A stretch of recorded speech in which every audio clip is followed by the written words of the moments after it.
You can tell a person's roots by their words and actions. Once upon a time, a king sentenced a prisoner to death for committing a crime. As the prisoner was brought from the jail, he was asked if he had a final wish before his execution.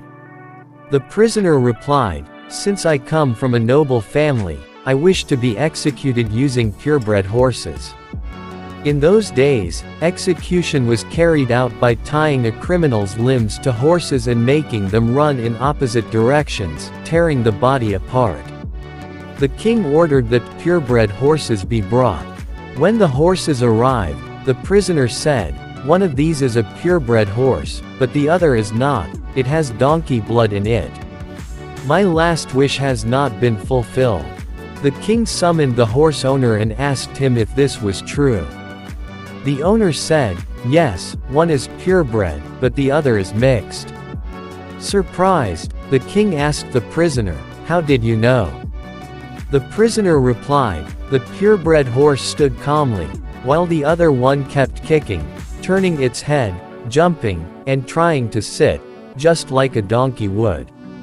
Impressed by the prisoner's wisdom, the king cancelled the execution and ordered an extra loaf of bread to be added to his daily meal. A few days later, a jeweler came to the court with 2 diamonds and said, "If anyone in your kingdom can tell which one is real and which is fake, and explain the difference, I'll gift both diamonds to your majesty."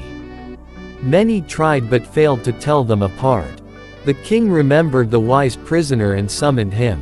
The prisoner examined the diamonds briefly and immediately identified the real one. The king asked, "How did you know?" The prisoner replied, "A real diamond does not heat up when rubbed, but a fake one does." The jeweler confirmed this and gifted both diamonds to the king. Pleased again, the king ordered another loaf of bread to be added to the prisoner's meal. When the prisoner received the extra bread, he muttered, "The king must be the son of a cripple."